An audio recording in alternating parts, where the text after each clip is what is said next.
আমরা ভারতের communist party মার্ক্সবাদী Khowai মহকুমা কমিটির পক্ষ থেকে কয়েকটি গুরুত্বপূর্ণ বিষয় নিয়ে আমরা মহকুমা শাসকের নিকট ডেপুটেশনে মিলিত হই।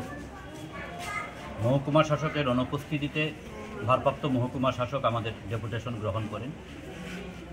আমরা প্রথমত যে দাবিটি জানাই, সাম্প্রতিক সময়ে আমরা লক্ষ্য করছি যে আমাদের খোয়াই শহর এলাকায় পানীয় জল সরবরাহ দারুণভাবে বিঘ্নিত হচ্ছে। কোনো দিন একবেলা জল দেওয়া হচ্ছে, কোনো দিন জল দেওয়াই হয় না। এই অবস্থার মধ্যে দাঁড়িয়ে সাধারণ মানুষের প্রচণ্ড সমস্যা হচ্ছে, কারণ জলের যে উৎস বিভিন্ন পরিবারগুলির, অধিকাংশ পরিবার এখন মূলত এই পাইপলাইনের জল সরবরাহের উপরে নির্ভরশীল। ফলে এই অবস্থায় আমরা দাবি জানিয়েছি যে অতি দ্রুত সেখানে প্রশাসনিক উদ্যোগ গ্রহণ করা, নিয়মিত সেখানে পানীয় জল সরবরাহ করা। দ্বিতীয়ত আমরা সেখানে দাবি জানাই আমাদের খোয়াই শহরে একটি গুরুত্বপূর্ণ রাস্তা, আমাদের দশরথ দেব মেমোরিয়াল কলেজের পার্শ্ববর্তী লালছড়া এলাকায়, লালছড়ার উপর পূর্বতন বামফ্রন্ট সরকারের সময়ে একটি স্টিল ব্রিজ নির্মাণ করা হয়েছে। গত বন্যার সময়ে সেই স্টিল ব্রিজের একটি দিকের ওয়াল সেখানে ধসে পড়ে, কিন্তু বেশ কয়েক মাস হয়ে গেল, এখন পর্যন্ত সেই বৃষ্টি সংস্কার করা হচ্ছে না।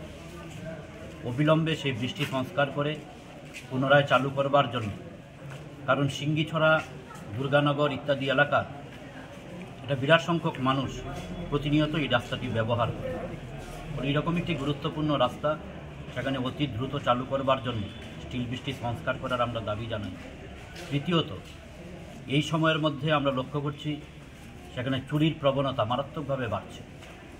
প্রায় প্রতি রাতেই খোয়াই শহরে, গ্রামে, বিভিন্ন এলাকায় গরু, বাইক ইত্যাদি চুরি হচ্ছে, এবং ভারত বাংলাদেশ সীমান্তটা সেটাকেই মূলত ব্যবহার করা হচ্ছে বলে সব অংশের মানুষের একটা ধারণা।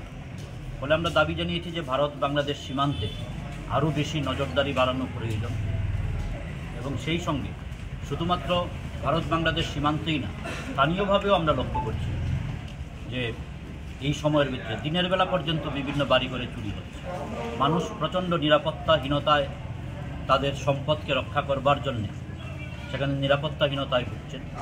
আমরা দাবি জানিয়েছি যে অবিলম্বে সেখানে নিরাপত্তা প্রদান করবার জন্য মানুষের সম্পদটা যেন রক্ষা করা যায়, এবং সেই সঙ্গে বাজারে অস্বাভাবিক হারে মূল্যবৃদ্ধি, এই ক্ষেত্রেও প্রশাসনের প্রয়োজনীয় নজরদারির আমরা দাবি জানিয়েছি। Thank you.